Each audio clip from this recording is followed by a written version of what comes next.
This is a good list that I've put together, inspired by a couple of others and my own contribution, and I'd like to share this list with you. First, learning the power of purpose. A person who has purpose in their life, they have something to go for, some meaning. One writer described it, for some people it becomes a magnificent obsession. And for you and I, maybe it doesn't need to be that dramatic as a magnificent obsession. But it has to be something that does something to us, something that pulls us, especially into the future. You know, there are many influences on us. One is the influence of the past. Some people are always pulled back by the past. Some people are always pulled aside by the distractions. But here's what's powerful. If you have a list of high purpose in your life, it pulls you toward the future. And the more powerful the purpose is, the stronger it pulls. And here's the other great advantage if you have purpose for the future. It pulls you through all kinds of challenges and all kinds of difficulties. If you don't have these strong purposes for the future, it's easy to get swallowed by a bad day. It's easy to be almost annihilated by a poor month. And it's easy sometimes to almost disappear beneath the waves of a year that goes backwards if you don't have something to pull you beyond that year. So if you want something to pull you through all kinds of challenges, all kinds of difficulties and things that come at you, you got to have something on out there, beyond today, beyond next week, beyond next month, beyond this year, that pulls you into the future. And the clearer it is, the stronger it pulls. The more dynamic it is, the more it affects your life, your spirit, your heart, your soul. It also creates imagination. It gets your mind working on how to achieve that purpose. And if your mind will work, and if your heart works, and if your spirit works, and if you have good input, like good ideas, I'm telling you, there isn't anything you can't accomplish. So that's one of the great powers that'll make a variable of you, and that is purpose. Here's the next one, self-confidence. Where does self-confidence come from? And this is the best advice I can give you on that. Not neglecting, first of all, the small daily disciplines. Self-confidence really comes from feeling good about yourself. And one of the best ways to feel good about yourself is at the end of the day to know that you poured it on. You did your best. If you conducted a meeting, you did the best you could. If you made a phone call, it was the best phone call you could possibly make. If you wrote a letter, it wasn't a casual letter, it was your best letter. At the end of those kind of days, when you feel good about yourself, self-confidence starts to rise. You know that if you can have this kind of a good day, you can have another one the next day, and those days become the weeks become the months, and the month becomes a powerful year. Self-confidence comes from the lack of neglect. If you will not neglect to do the small daily disciplines, that's where self-confidence comes from. Part of good health is self-confidence. I know I'm going to be healthy. I take the Herbalife products. I eat the apple a day. I walk around the block. I do the jogging on the beach. At the end of the day, when you've really poured it on and you've done all the stuff, self-confidence grows. That self-confidence affects your health. It affects your future. It affects your psyche. So this is true. One of the great powers is self-confidence. Self-confidence means willingness to do whatever it takes to achieve. Some people say, well, I'll do it for a little while and see what happens. You know, I'll try a couple of things. If that doesn't work, I'm out of here. And all of us know that that kind of person doesn't have much of a future. But if you're willing to do whatever it takes, if I have to learn a couple of things, I will learn those things. If I got to learn 5 or 6 things, I'll learn all 6. If I have to take an extra class, I'll take an extra class. If I've got to read the books, I'll read the books. If I have to consult with people who know more than I know, I will do the necessary consulting. Whatever it takes, I will do. That starts to develop unbelievable self-confidence. Self-confidence also comes from the ability to rise above your circumstances. To rise above what happens, the petty little things, the discouraging things that would sink everyone else's ship except yours, that would cause someone else to quit early in the day, but you keep going. That kind of willingness to overcome all circumstances, whether it's the little challenges or the big challenges, if you're willing to do that, I promise you, this kind of power will work for you, and in you, the variable, it'll make a difference. The third on the list I had was enthusiasm. And here's what I wrote about enthusiasm. Enthusiasm that's powerful is mostly enthusiasm that is enthusiasm inside, 90%, 10% outside. We all know what the enthusiasm is like when somebody lets us see their enthusiasm, which is like the 90%, and only 10% of it is inside. But the enthusiasm that really affects people is not just being loud, but the enthusiasm that runs deep, the enthusiasm that comes from deep inside, created by self-confidence, created by purpose, created by genuine willingness to help other people. That kind of enthusiasm, knowing that you're going to get the job done, knowing you're going to affect people, knowing you're going to have testimonials flowing in from all kinds of directions. That kind of enthusiasm. A lot of it is quiet. A lot of it is unheard. And the 10% that's heard, it rings a bell. People call it genuine enthusiasm because they know that what you say in the outward display of your enthusiasm is only a small tip of the iceberg of the enthusiasm you feel inside that really motivates you to do the best job you can. Next on my list to help you become the powerful variable is expertise. Wanting to excel in all of the skills and settling for nothing less than an outstanding performance. If you're willing to be the best in your field, if you're willing to demand of yourself excellence in skills, to be the best that you can possibly be, in the training, do the best you possibly can. In doing a workshop, do the best you possibly can. Developing the skills of using your personality, developing the skills of language, developing the skills of influence, developing the skills of organizing. If you're willing to be an expert in all of the skills, Herbalife has the way for you to invest those skills and not only make a handsome living, not only make a lot of money, but if you would so desire and if it would be your purpose, a chance to make your fortune. Expertise, excellence in skills. Here was the next one on my list, making a powerful contribution to you, the variable, and that is preparation. Well prepared. And preparation, of course, involves a whole lot of things. A big share of our life is preparing, getting ready. When we go to the first grade in school, we're just preparing for the second grade. After we've finished 2 grades, the 2 grades prepare us for number 3. Sometimes it seems like a long, excruciating time. And the time will just seem like it'll never come when we can finally have the performance that we really want. But it takes time to prepare. It takes time to get ready. And the decisions you make in the preparation time, those are the decisions that last for a lifetime. Preparing to have a good day. It's that preparing, maybe the night before, maybe the couple of days before the day that you're going to put everything together. The preparation for a meeting means that you've taken it serious. The preparation for doing a workshop means you're serious about the workshop. You want to make the best contribution. That kind of preparation is important. But here's preparation that's very vital, and that is to prepare yourself for success. Life seemingly does not wish to waste success on the unprepared. Life says, why waste a fortune on this person? They're not prepared to do the right things with it. They're not prepared to use it wisely. If a fortune was bestowed upon this unprepared person, it would probably be wasted. The people that could have been touched won't be touched. What could have been done won't be done because this fortune will have been wasted on the unprepared person.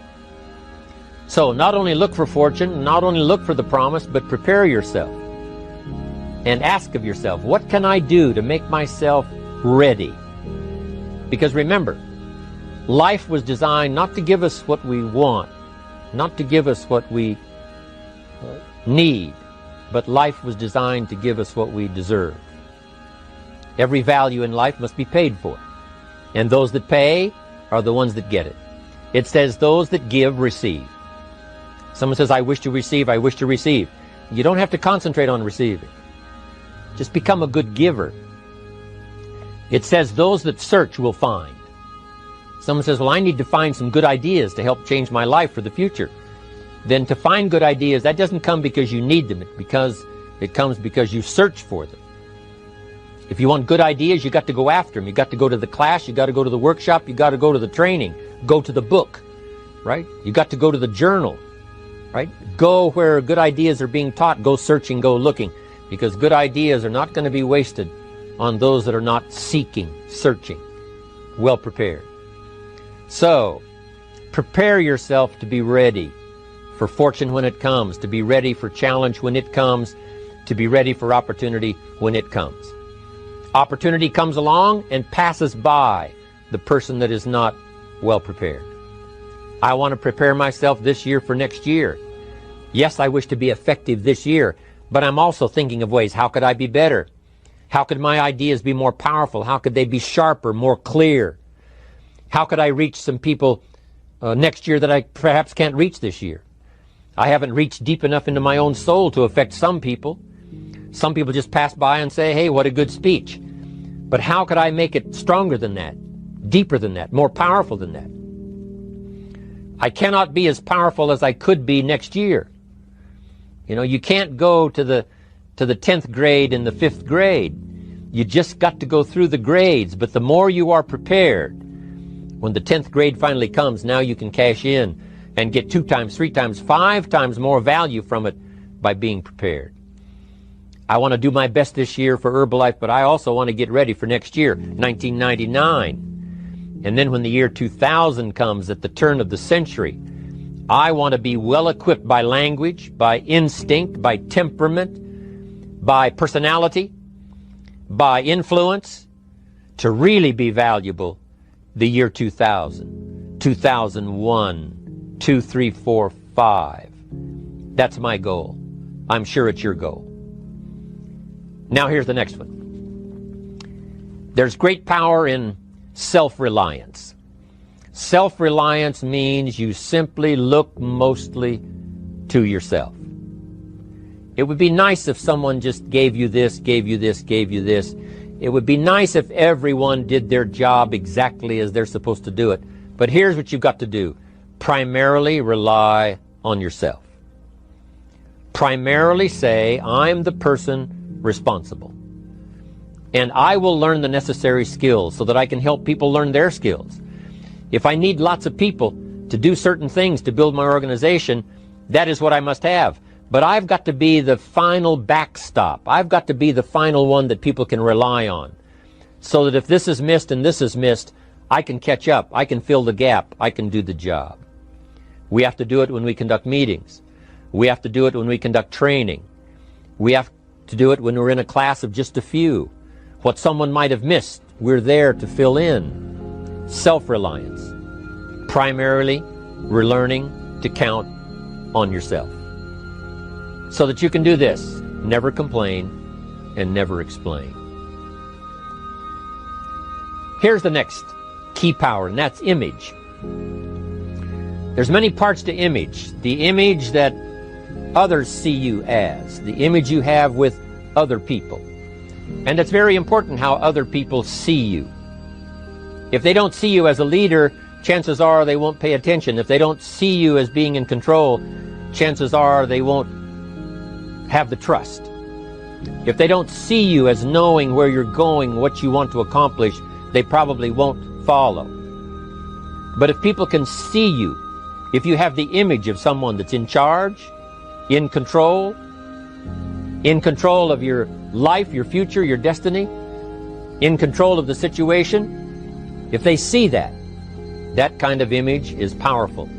It helps to win the day. It attracts other people. People want to be around people that are in control, that are powerful, but they know how to use their power. Influential, but they know how to use their influence. That kind of image is important. But here's a very important image, and that is your image of yourself. self. The way you dress, the way you talk, the way you think, your capacity for learning, all of that is an important image that you have of yourself. The image that you have that if it needs to be learned, you could learn it. If there's a book that needs to be mastered, you could master it. If there's a skill that needs to be learned, why couldn't you get busy now and learn that skill? That kind of self-image, that I am continually trying my best to be the best I can. Because one of the most important places you have to look is into the future, yes. You've got to look into the past, yes. You've got to look around, yes. But one of the most important places you have to look is in the mirror. You know, how I appear to other people, that's important. But how I appear to myself is the ultimate importance. That kind of image, to where you'll develop the self-confidence, you'll develop the self-reliance. Now here's another one in my rather short list. The next word is character. Becoming a person of high values, a person of principles, a person of honesty, a person that earns respect. That kind of character. It took character when Mark started to put the marketing system together. How can we have a system that will build in the integrity, that people will know that if this happens, then this will happen. And if this goes wrong, here's the way to fix it. Unless you have the principles and the character and the integrity to put together a viable plan for a wide variety of people, then the system is not going to last very long. And I've been around long enough, and I'm sure you have been around long enough to see a lot of systems that got started, but they failed. And the reason is because they were not constructed with integrity. They were not constructed with character. They were not constructed with doing the right thing. They might have been constructed to take advantage. You know, cash it out as quickly as possible and leave. Mark was involved when others took advantage of him all those years ago before Herbalife. When someone took advantage and didn't have the character, didn't have the principles, and didn't have the character to stay, the character to see it through, the character to do the right thing. So this is important, to develop the character within yourself, that people see you as honest, as fair, willing to do the right thing, willing to be helpful, but always willing to walk the center line, not to pass the line. When we come to an opportunity like Herbalife, especially multi-level network marketing, it is so dynamic, it is so powerful, and it is so possible in fortune making that sometimes people want to speed up the process by cutting the corners, by neglecting to do the right things, you know, to cheat a little here, you know, cross the line just a little bit, because then, you know, it'll grow faster and you can cash in quicker. Not necessary here. Doing Herbalife right will build your fortune longer and stronger than trying to cut the corners and not doing it right. If we'll have the integrity that Mark had when he started it, and keep perpetuating that we will do the right thing by the marketing system, the right thing by a distributor who has a customer and they take care of that customer belongs to that distributor. That kind of integrity in the marketing system, the kind of integrity we have among each other, the kind of character we have to rely on each other, because here's what we cannot do. We cannot do this by ourselves. Mark's got to count on me. I've got to count on Mark. We've got to count on the president's team. The president's team has to count on the chairman's club for advice and counsel. We have to count on the millionaire team, the tabulator team, the world team. We've got to count on the distributor. We've got to count on the distributor giving the right message to the potential customer. We've got to count on the distributor giving wise counsel to the new recruit, teaching them the right way, the Herbalife way, the principled way, the character way. Vitally important. Building and developing your own character. Now here's another one. It's called self-discipline. Self-discipline, all of us have a challenge with that. Because sometimes it's easy, and especially if you're working hard, doing the best you can, it's easy sometimes to let up and let it go. But remember, so many people, especially now that we're as big as we are around the world, are counting on what we do. At home office, they have to be careful. They have to be disciplined. It's easy for the person who ships the product from Herbalife says, oh, well, I'll wait until tomorrow to ship it. And then they go home and sleep like a baby. But the distributor who's waiting for that product doesn't sleep that night, or doesn't sleep when the product doesn't show on time. But if everybody will have the discipline to say, I will do the best job I can. I will make mistakes, of course, because we're all human, but I'll try to remedy those mistakes and do the best job I can. That kind of self-discipline that understands how important your part is in all of the functions that work. Coming to work on the set here, HBN, there's so many people that play a part. And each one of the parts that are played is necessary to put on the broadcast, make it viable, make it real, make it powerful. Any couple of them missing, and it would be a disaster. But all of it put together, and it works like a charm. Each person developing the self-discipline to do their part, do their job. Here's one more, and that is the power of extraordinary performance and demanding of yourself excellent results. This is so important. If you want to live extraordinary, you must do extraordinary. If you want an extraordinary income, you must do extraordinary things. If you want an extraordinary fortune, you must go with the demands of what it takes to have that fortune. Mark has made such a fortune, it's almost beyond comprehension what the numbers really are. But guess what he has the satisfaction of knowing? He earned it all. If he'd have been lax in the performance, Herbalife would not be here these 18 years later. Herbalife would have been a footnote in multi-level history. But because he performed year after year, the 3rd year and the 5th year, and the 7th year and the 10th year, and the 12th year and the 15th year, and now performing well in the 18th year, I'm telling you, that's what makes it such a viable fortune for Mark personally, of course, because he did the job. If we would ask of ourselves that kind of performance, and you've got to ask it of yourself. You know, I can't ask it of you. I would try to inspire you. I would try my best to share with you what it might taste like, what it's like to finally make your fortune. It happened for me. But here's what you must do. You must demand it of yourself. Society does not demand that you not have a heart attack. But if you want to escape having a heart attack, you must demand it of yourself. Society doesn't demand that you take Herbalife and improve your health. You have to demand it of yourself. Society doesn't demand that you jog around the block every morning. But if you want good health, you must demand it of yourself. Society doesn't demand that you read a couple of books a week and improve your intelligence and your knowledge. That you must demand of yourself.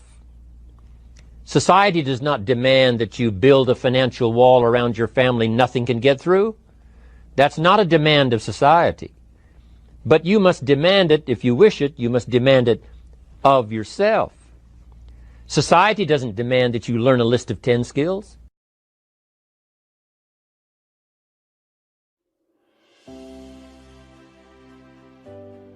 So I like to talk about all the things that made it work for me and see if that might not be valuable for someone else. So I want you to take some good notes. If you're ready to take notes, say, I'm ready. Ready. Here's the first one. Profits are better than wages. Once I understood that, I got rich.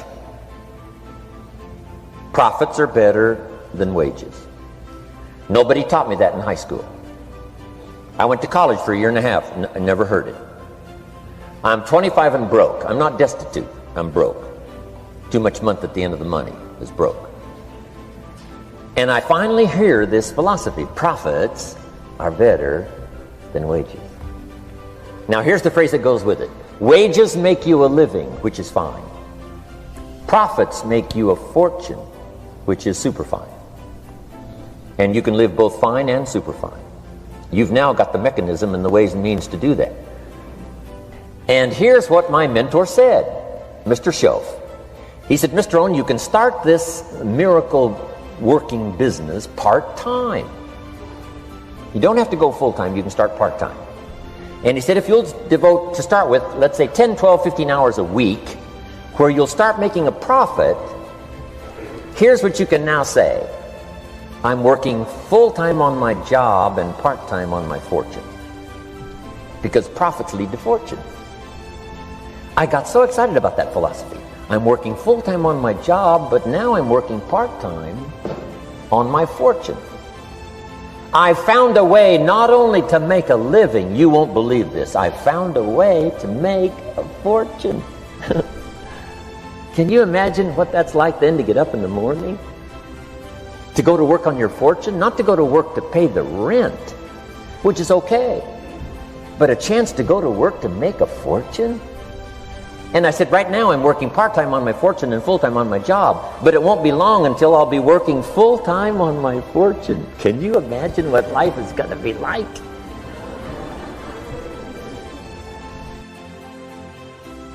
Now here was my first goal when I started, and that was part-time. I wanted to equal on my profits part-time what I was earning on my full-time job. This is called the magic of part-time. It is so thrilling for people to start working the business part-time, because now you can work on profits, and it doesn't take very long. If you'll really concentrate on those 10, 12, 15 hours a week, it won't be long if you really do it right and learn some of the skills I'm going to talk about. It won't be long until you can be earning as much part-time working on your fortune as you are full-time working on your job.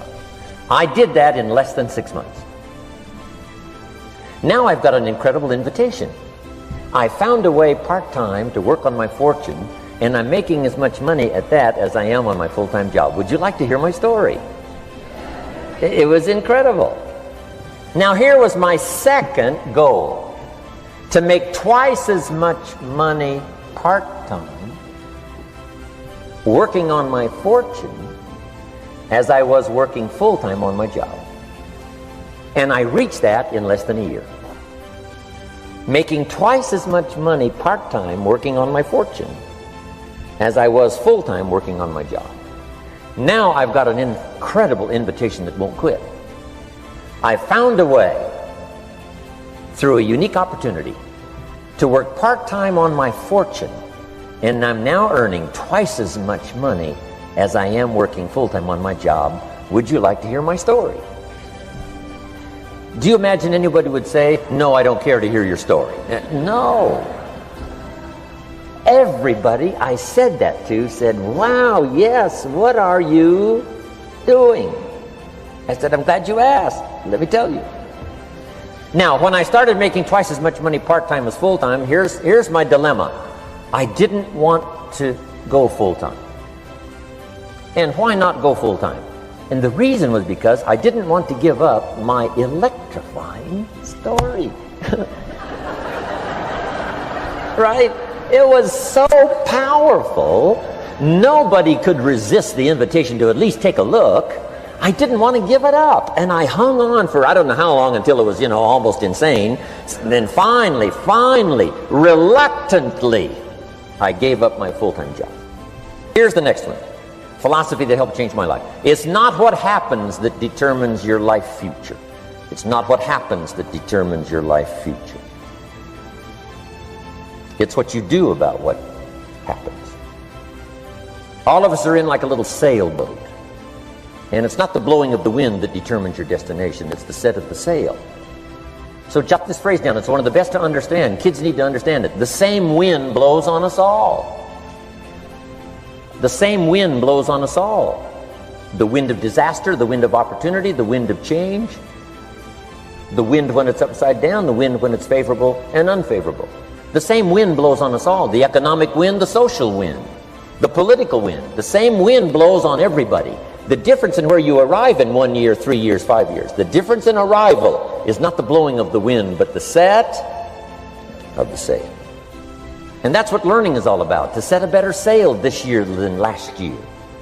To set a better sail. The first 6 years of my economic life, I wound up broke. Second 6 years, I wound up rich. You say, well, the Democrats must have finally gotten power. No. No. No. It was not a political change. Here's what changed the second 6 years of my economic life. It was my philosophy that changed. The set of the sail of better thinking, correcting the errors of the past and picking up new disciplines for the future. That's all I had to do at the end of the first 6. Correct the errors of the past and then pick up some new disciplines for the future. And my total life changed. The second 6 years was totally different than the first 6 of my working life. And guess who can do that? Anybody. Now you can keep on the same path for the next couple of years as you have the past 2. But if you wish to, and maybe everything's okay for you and you don't need to, but if you need to make some changes, I'm telling you, you can start doing it today so that the next 2 years will be drastically different than the last 2. And anybody who wishes to do that can. And you can do it between ages 40 and 43. You can do it between ages 13 and 15. You can do it between ages 60 and 62. Any 2 years, any 5 years that you wish to drastically change from the previous 5, you can do it. If you wish to. Now this isn't written, this is not a law. Here's what it's called, opportunity. But if you don't know you can change, if you don't know you can drastically change your income, change your future, change your health, change your marriage, change everything. If you don't know that, some people then go year after year after year after year not making much change simply because they didn't get to the class. They never read the book. They never went to the seminar. They never made the discovery. They didn't seek for the knowledge of how could I make my life better. And if you just rock along, I'm telling you it's okay. Anybody can live any way they choose, but I'm here to tell all of you that if you wish to, it's possible to make the next 3 years totally different than the last 3. And all you have to do is just a few things. So if you got that one now, it's not the blowing of the wind that determines your income. It's not the blowing of the wind that determines your fortune. It's the set of the sail. And that's why we gathered here today. Maybe I've got some ideas that'll help you with a couple of little things about setting the sail of your thinking that might drastically give you multiplied more benefit the next 3 years than you've gotten in the last 3. So it's not what happens. What happens to everybody. Chevron years ago brought me in to talk to management. They said, Mr. Rohn, you travel around the world and you're fairly knowledgeable. What do you think the next 10 years are going to be like? I said, gentlemen, I can tell you I do know the right people. So they all leaned forward and listened carefully. And I said, gentlemen, the next 10 years are going to be about like the last 10.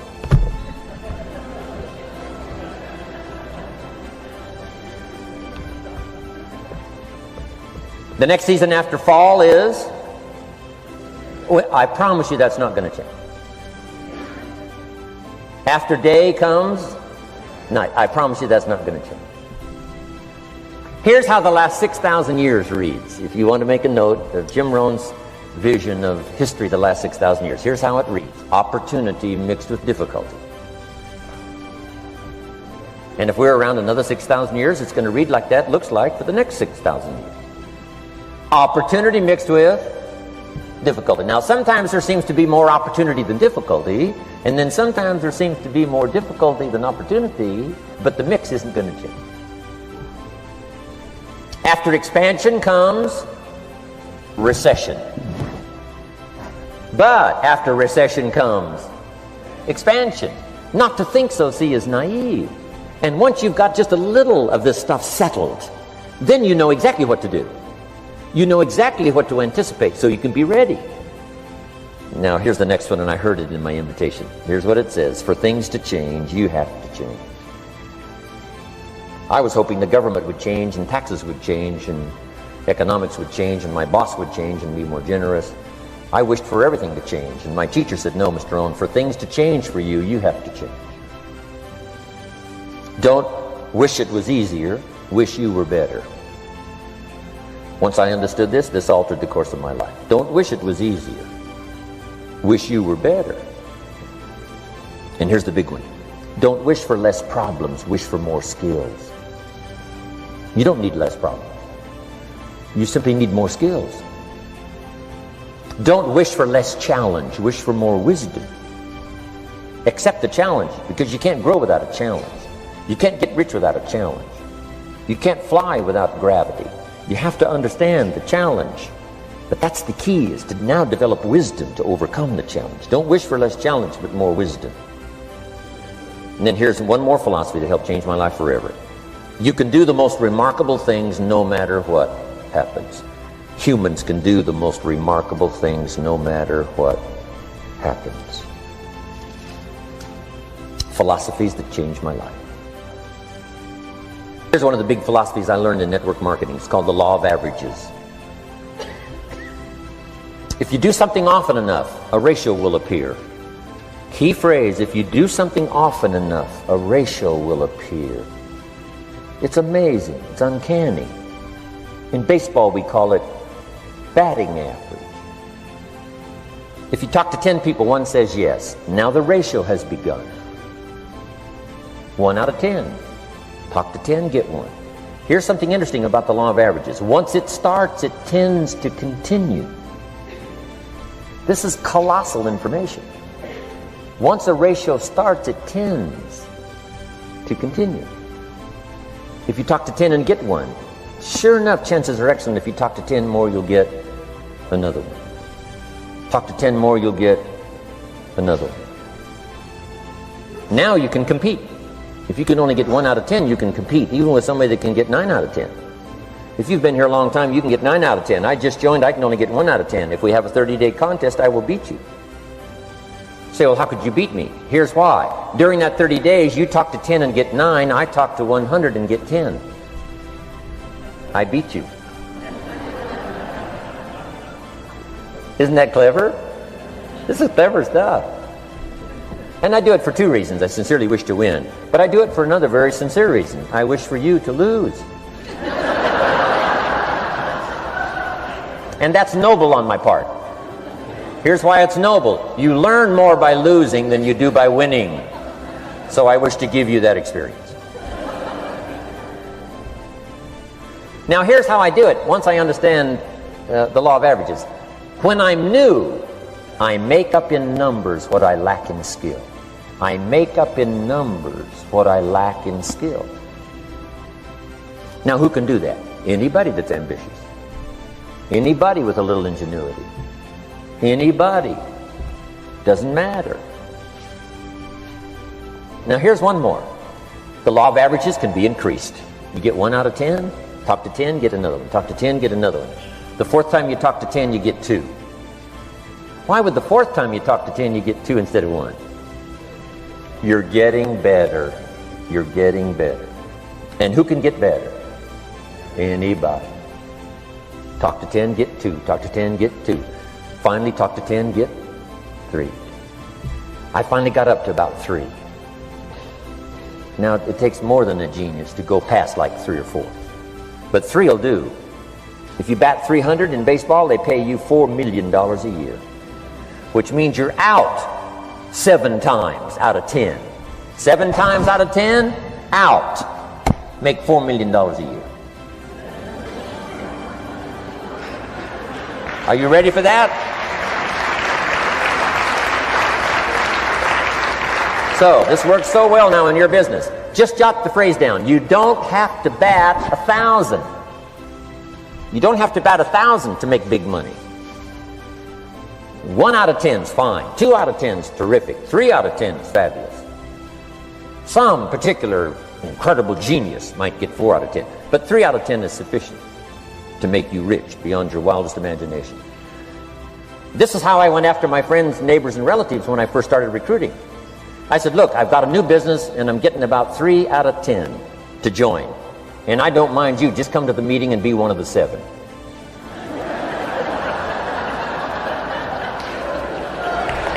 Right? Doesn't matter.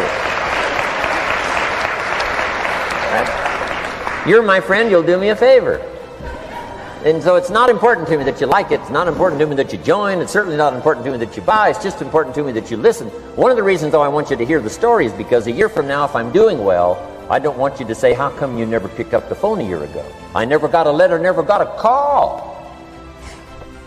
You call me a friend? You're making all this money? You never picked up the phone. So I don't want that to happen. So for 2 reasons, I want you to see what I'm doing. So that a year from now, if I'm doing well, I can say, you know, I gave you the opportunity. But also, just as a favor, come and be one of the 7. It doesn't matter to me if you buy or 10. But I need 10 to get through it. And if you're one of the three, wonderful. If you're not, wonderful. It might matter to you. It might matter to you, but it doesn't matter to me. Now, it matters to me because we're friends, but it doesn't matter in terms of my averages. Now, here's the second law that changed my life forever in network marketing.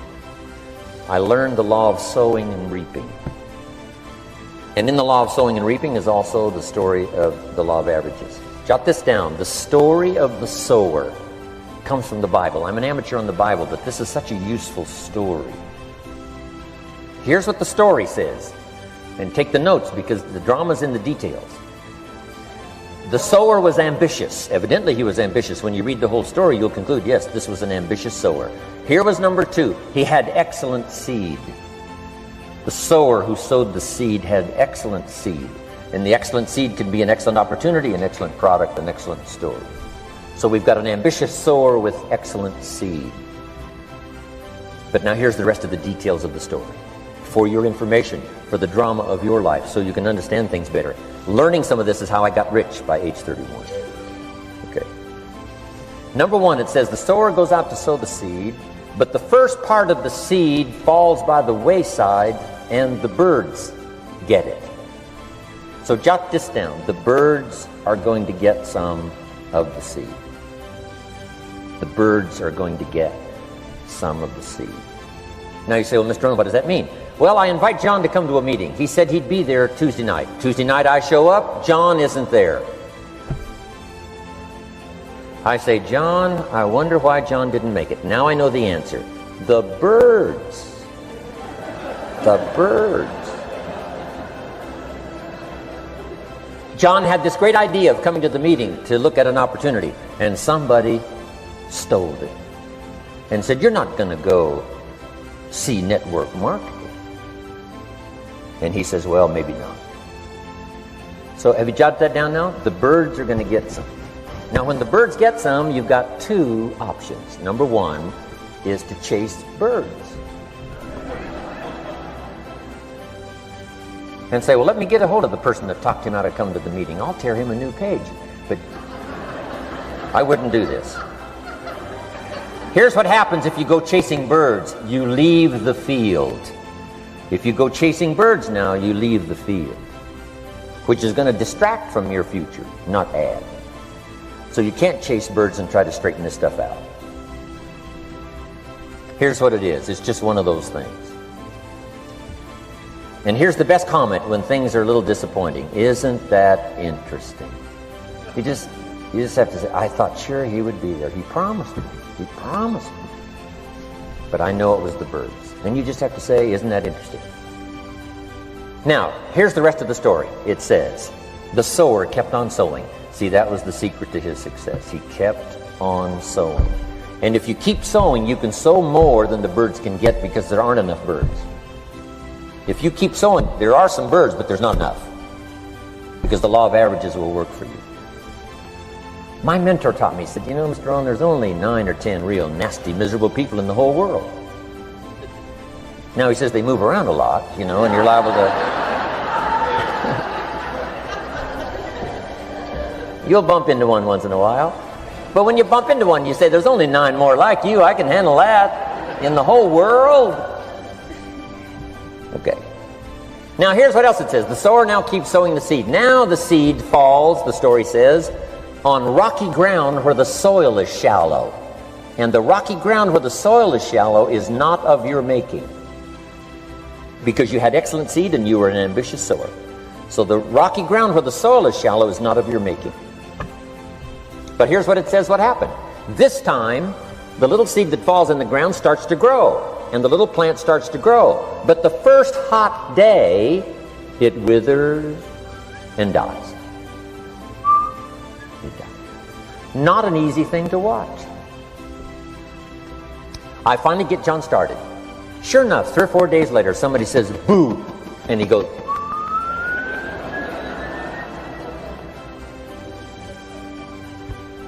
he's gone. Doesn't show up at the second meeting. And I say, I thought sure John would last a week. What happened? Jot this down. The hot weather is going to get some. And this is not of your making. Here's what you must say when that happens. Isn't that interesting? Wow. What can you do? The answer is nothing. You say, well, I'm going to try to change this. I wouldn't take that class. You know, the sun comes up in the east. Somebody says, why is that? I wouldn't spend much time on that. Just let that happen. Don't go for this why stuff. I'm giving you the answers here. The answers is in the structure, and the consequences and in the deal. The answer is in the deal. Anything beyond that is not worth studying. You say, well, how come some just last a little while? I wouldn't sign up for that class. Here's the answer. Some don't stay. You just have to jot that down. And when some leaves, you say, that's one of those that don't stay. Now you know what category to put them in. And you can't solve this now. You can't. It's like rearranging the seasons. You can't fool with that. All you can do is cooperate with the way things are set up. I didn't set it up. You say, well, it shouldn't be this way. Well, when you get your own planet, you can rearrange this whole deal. But on this planet, you're a guest. You got to take it as it comes. Now, here was the secret to the ambitious sower with good seed. It said he kept on sowing. Now, here's what he had to do to keep on sowing. He had to discipline his disappointment. This is a key phrase now to use the rest of your life. You must learn to discipline your disappointment, because you didn't set up the setup, and some are not going to stay, and that is not of your making. Now, if you made gross errors and you ran them off, see, that'd be different. Now, you're responsible for that. But if it's in the normal course of things, this is the way things are. Now, here's what it says. The sower keeps on sowing. Now it says the seed falls on thorny ground. And somebody says, well, how much of this do you have to go through? Well, hang on. It's not the end of the story now. Now the little seed falls on thorny ground. And now the little plant starts to grow again.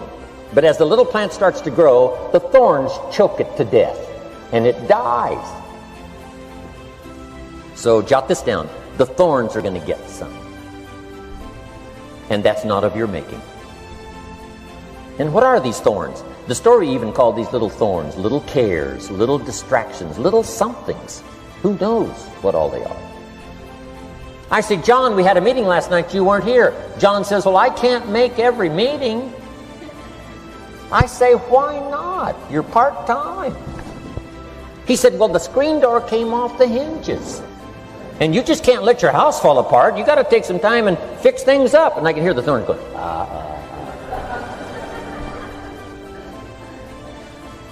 He says some extra trash had piled up in the garage. You can't let mountains of trash take over. You got to keep your trash hauled out. People who let little things cheat them out of big opportunities. People who let little things cheat them out of big opportunities. And you feel almost helpless. What could I do about that? And that's nothing. And you say, well, why is this? I'm asking you not to sign up for that class. Don't sign up for these why is this class. It's just the way it is. Like winter following fall and spring following winter. So if you got that, the thorns are going to get some. But now here's the good news. Let's read the rest of the story now quickly. The sower now what? Keeps on sowing the seed, keeps on sharing the story, keeps on giving an invitation. Yes, the invitation can be more powerful for me as it was 1 year later than it was the first month. Because now I'm saying I'm making twice as much money part-time as I'm making on my full-time job. Yes, the story can be more powerful, but the law of average is still going to work. But now here's what the story said. Finally, the seed falls on good ground. Finally, the seed falls on good ground. Now put this in parentheses. It always will. If you keep sowing. If you share a good idea long enough, it will fall on good people. But now here's the rest of that story. Some of the good ground did 30%. And some of the good ground did 60%. And some of the good ground did 100%. You say, well, why the difference in numbers? I wouldn't sign up for that class. Come on. Have I said that often enough now? Don't register for that class. It's just the way it is. Now, I tried to get the 30s to do 60. Found out it was more than I could handle. I used to say, I'll make them successful if it kills me. I almost died. No, you can't do that. Here's what you do. Let the 30s do 30 to the best of their ability and keep doing 30, because that's how they build their lifestyle and get what they want out of life. And let the 60s do 60, and let the 100s do 100s. Now, how can you get some to do 100%? You got to go through all these experiences, and you got to talk to all these people.